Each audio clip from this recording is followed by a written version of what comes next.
Hey guys, I hope you can see me. It always lags a second and then I usually cut off the hey guys. So if you miss that, hey guys. Today really quickly, we will be doing some stuff with cereal, but I want to talk about three things very quickly. Summarizing, paraphrasing, and plagiarism. Okay. I want to start. You already should have paraphrased with your SSR. I know I mentioned this in a video about a week ago. If you're not reading 10 minutes a day, you're supposed to be. Okay, so just anything, any PDF you can find, any book you can find, you're supposed to be reading 10 minutes. That's included in your lesson. So I'm never going to give you more than 35 other minutes of work because that's built into the 45-minute class that we have, okay? So you're supposed to be reading for 10 minutes and then doing your other work. So you should have already done your journal right about paraphrasing. Also, I went back and checked for digital compositions. I'm going to do another check. Most of you haven't done one since September. That's a problem. It was so many of you actually that I couldn't take a grade on it because it would have put some of you right at failing. So I did you a favor that time. Please be doing your journal rights. I don't put that there for fun. That is there for a purpose. I know it's hard when I'm not there and you're at home and communication can get lost. And I do want to commend you on following written directions. I had my other students that are used to having me in person try to follow the written directions one day, and I didn't explain it to them, and only about half of them did what they were supposed to do. And I was able to say, well, my remote kids do this every single day, and they don't really have questions about what they have to do, and they're following the exact same written directions. So you can do it. You should be doing it. So thank you for doing such a great job with that. But please, please, please make sure you're doing that section under warm-up, okay? All right, so you should have paraphrased a little bit. First, we're going to look at a Venn diagram just to show us kind of the difference. It's got quoting in here too, which I think is important. So we're going to start with summarizing. You are putting someone else's words into your own words when you're summarizing. You're shortening a larger passage into a smaller condensed version, and then you're highlighting major parts of source information. After I'm finished with this, I'm going to show you a 2018 release STAR test. This is almost foolproof. Now, always read every question, always read every answer. Don't assume. I've heard some of my students told me, and I remember my high school teachers hinting at it, but it was never a hard and fast rule because they change these things. They change this test all the time. That they always just pick the longest one, and that's the correct answer on the summary questions. They know you do that, and they stopped making them long for that reason. Summaries are about a third of the size that they used to be on these STAR tests. And they all make them about the same length because they knew people were picking the longest one. Don't ever use that as a rule of thumb because they will trick you. STAR tests always throw in a trick answer, okay? Always. Every time their whole goal is to try to trick you into thinking something else. I don't agree with that. I don't condone it. I don't think tricking people is the way to teach you. I think you either know it or you don't. But that's how they do it. So don't ever go by the longest one. I will tell you a good way here in a minute that does work better than that, though. Okay, quoting. If you're quoting something, you're putting it in quotation marks. That's why they're called that, right? It's the exact thing. You do not put your own words in there at all. You say word for word. And if you're paraphrasing or summarizing and you use more than 3 consecutive words from a text, it is plagiarism. So, excuse me, I have a book right here.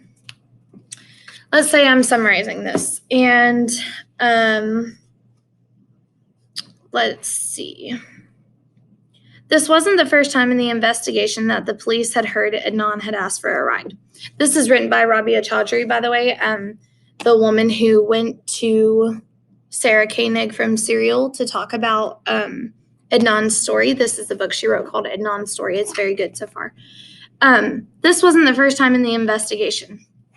So if you start your sentence with this wasn't the first time and you're summarizing this or paraphrasing this, you have to put it in quotation marks. Otherwise, it's considered plagiarism, okay? more than 3 consecutive words. You cannot use, even if they're small words, even like this or the, it does not matter. If you're using their words, you have to put it in quotation marks and give them the credit. So it says it's used best for impact. You're going to want to put, that's called citing text evidence when you're using quotations. You're going to want to cite stuff and then explain in your own words at the bottom. But in quotes, it has to be in quotation marks, okay? Paraphrasing, putting someone else's words into your own words. So basically, when you're doing a quote, you do the quote and then you would paraphrase what they just said and kind of defend it and add more detail along with your opinion of it. Usually you make what's called a quote sandwich when you're inserting some textual evidence, and we'll go over this another day as well, but it is important for you to know. So you start by introducing it. So you would start by saying, Rabia Chaudhry, a friend of Adnan Syed, the man who was wrongfully or rightfully, if you believe, accused of murdering his ex-girlfriend back in wherever, wrote a book about how she believes he's innocent. In her book, she says, put in quotation marks, whatever you say. And then after, what she means by this is she believes da-da-da-da-da. I think da-da-da-da-da. That would be a quote sandwich. So you're introducing it. You're telling us who's saying it and the background on it. You're putting the actual quote. You're explaining what the quote means. Even if it's super simple, explain it, elaborate, dumb it down if you have to. And then you're putting your opinion on it. I like this quote because. I disagree with this quote because. This quote is very controversial because. It doesn't have to be I. If you're writing in third person, you do not have to say I. You can say this is controversial because blah, blah, blah. Okay? And a paraphrase is usually about the same length. So a summary, that's if you're going to summarize a whole chapter of this book and you need to tell me what it says, that's summarizing. Okay, paraphrasing, you're taking that exact thing. So like the quote, you'd use the quote and then you'd paraphrase it in your own words, saying the exact same thing, but you explaining it. When I'm writing paraphrases in particular, I will read something and then I will put it to the side and I won't look at it again and I'll write my paraphrase. And then I go back and make sure that I didn't accidentally plagiarize because it was in my head, but I don't look at it. I just write down what I remember it saying. And usually it comes out in your own words because that's the way you process it in your brain. Okay. So hopefully we're all good on those. Should just be a review. I know you hit these in junior high. Okay. So when you're looking for summary questions on a STAR test, this was a real test taken in 2018, English 1. When it asks you for a summary question, so I'm here for summary, which of these is the best summary of the article? Here is the best rule of thumb. And this says we are using living alone is the new norm. So we're going to scroll up. That one's not it. That one's about Mount Everest. Okay. We're going to scroll up to here. If it's a short paragraph, read the whole thing. But aside from that, after you've read the story, when you're answering a summary question, I want you to go back and read the first sentence of each paragraph. Okay? And the summary will almost always be exactly the same. Okay? Now, again, they catch on to these things and they mix them up. It used to be pretty much a guarantee that it would be word for word the same. It's not really that way anymore, but it's enough. Even if you didn't read this whole passage, it would be enough that you could guess what the correct answer is. Okay, so we're going to read the whole first one because it's short. And always read the whole conclusion, the whole last, because they're going to repeat themselves in the conclusion, the whole point they were trying to make in the essay. And that's usually where they differ on the summary answers. It may give you 2 really good summaries of the passage, but whichever one tells you what it's really about, what the point of it was, that's going to be the one that's correct. Because that's the point of a summary. You're summarizing the main topics, not just what happened, but the topics they are trying to get across, okay? The extraordinary rise of solitary living is the biggest social change that we've neglected to identify, let alone examine. So solitary living, living alone, right? Consider that in 1950, a mere 4 million Americans lived alone, and they made up only 9% of households. Not anymore. According to 2011 census data, people who live alone, nearly 33 million Americans, make up 28% of all U.S. households, which means they are now tied with the childless couples as the most prominent residential type, more common than the nuclear family, the multi-generational family, and the roommate or group home. Living alone, being alone, and feeling lonely are hardly the same, yet in recent years, experts have routinely conflated them, raising fears, and the rise of soloists signals the ultimate atomization of the modern world. Okay, so, sorry, I lost my place here. Oh, okay, up here. I'm reading the first sentence of each of these, okay? In fact, there's little evidence that the rise of living alone is making more Americans feel lonely. My research, which included more than 300 interviews with people who live alone and careful scrutiny of scientific literature on the social connections of solo dwellers, shows that most singletons are not lonely souls. As someone who has lived alone for a long time, I can confirm that this is true. We're not lonely. We like living alone. The truth is, nearly everyone who lives alone had other less expensive options, from finding roommates to living with family. After all, living alone serves a purpose. It helps us pursue sacred modern values, individual freedom, personal control, and self-realization that carry us from adolescence to our final days. Living alone allows us to do what we want when we want on our own terms.